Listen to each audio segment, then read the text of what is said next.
ఓం నమ శివాయ. Hi, hello everybody.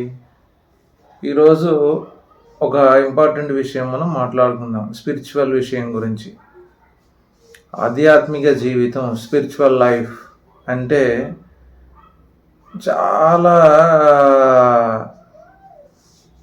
Clarity ఉన్న వాళ్ళు ఉన్నారు, క్లారిటీ లేని వాళ్ళు కూడా ఉన్నారు.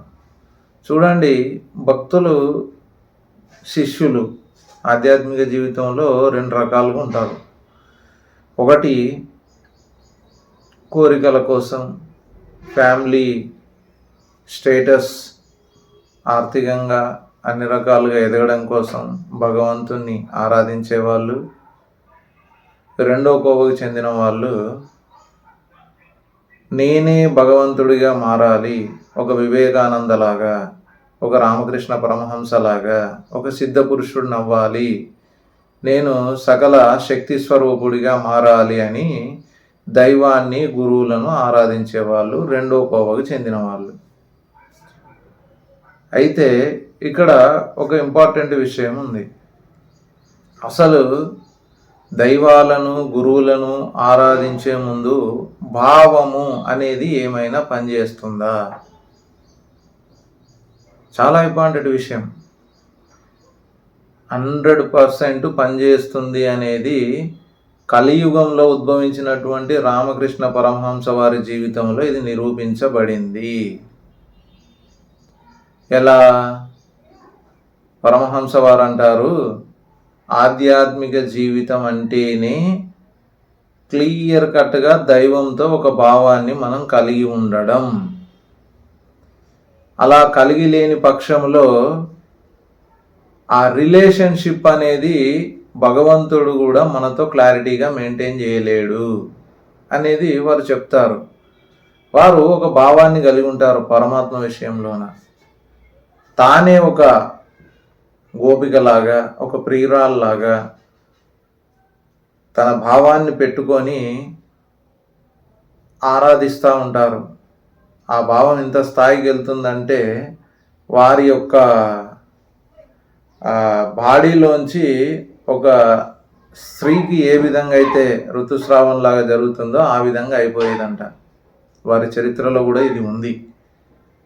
మరి అంతటి గొప్ప భావాన్ని ప్రదర్శించినందుకు మరి కాళీమాత అతని జీవితంలో కదిలిందా లేదా అంటే 100% కదిలింది. తానే ఒక కాళీమాత స్వరూపంగా, సిద్ధపురుషుడి స్వరూపంగా మారిపోయారు. వివేకానంద లాంటి వారిని కూడా తీర్చిదిద్దారు. ఇది భావం యొక్క గొప్పతనం. చూడండి, గోపికలు ఉన్నారు, శ్రీకృష్ణుణ్ణి ప్రియుడుగా, భర్తగా ఆరాధించారు, సక్సెస్ అయ్యారు, శ్రీకృష్ణుల్లో ఐక్యమయ్యారు. మరి సిద్ధపురుషులు చాలామంది, ఆఖరికి షిరిడి సాయినాథులు కూడా నేను మీ యొక్క ప్రేమకు బానిసను అంటాడు. నాకు మీ ప్రేమ కావాలి అంటారు. శంకర భగవానులు కూడా నేను రావణాసురుడి యొక్క ప్రేమకు వశుడనై ప్రాణలింగాన్ని సమర్పించాను అంటారు శంకర భగవానులు కూడా. మరి ప్రేమ వైభవం, భావ వైభవం ఇంత గొప్పది. కాబట్టి మీరు కూడా మీ మీ జీవితాల్లో మీ ఇష్టదైవాలను ఆరాధించే ముందు, మీ యొక్క గురువులను ఆరాధించే ముందు మీరు 100% భావశుద్ధిని,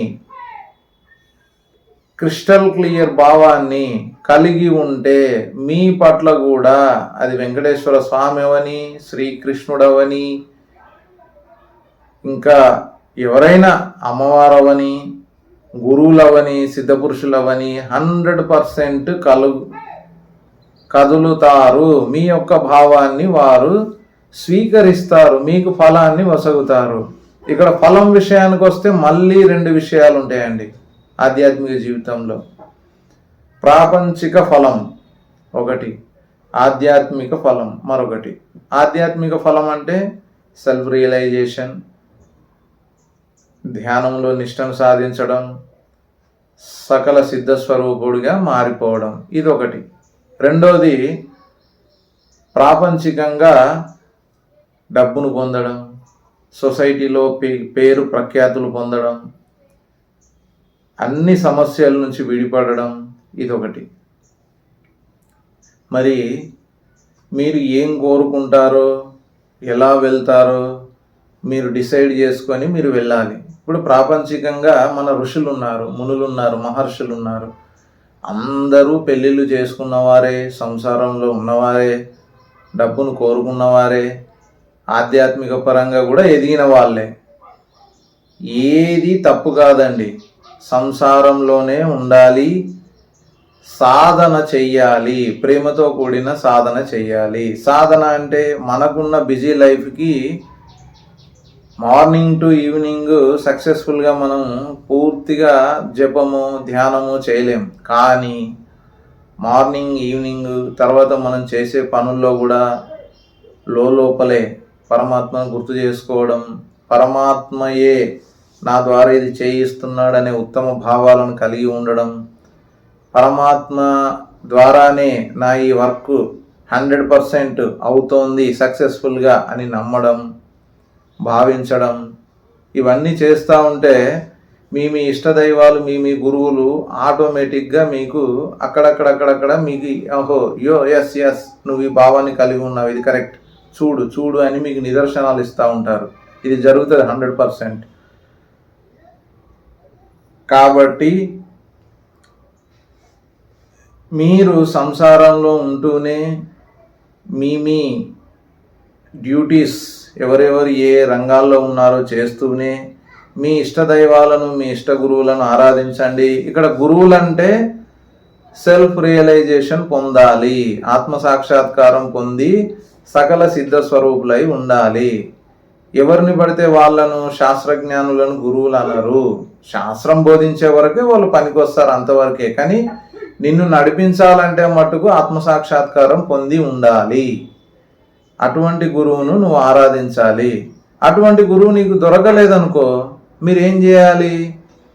మీ ఇష్టదైవాలను ప్రార్థించాలి. కృష్ణుడినో, రాముడినో, అమ్మవారినో, ఇంకే దైవాన్నో, మీరేది ఆంజనేయుడినో, లక్ష్మీదేవినో, మీరు ఎవరిని ఆరాధిస్తే వారిని సిన్సియర్గా క్వశ్చన్ వేయాలి. వారు మీకు ఒక రోజు కంపల్సరీగా చూపిస్తారు, పలానా ఏరియాలో పలానా దగ్గర సిద్ధపురుషుడు ఉన్నాడు, మీరు వెళ్ళి పట్టుకోండి, మీ జీవితానికి సఫలత చేకూరుతుంది, మీరు సెల్ఫ్ రియలైజేషన్ పొందుతారు, అతని పేరు ఇది, అతను సకల సిద్ధస్వరూపుడు అని మీకు క్లియర్గా క్లారిటీగా వాళ్ళు చెప్తారు.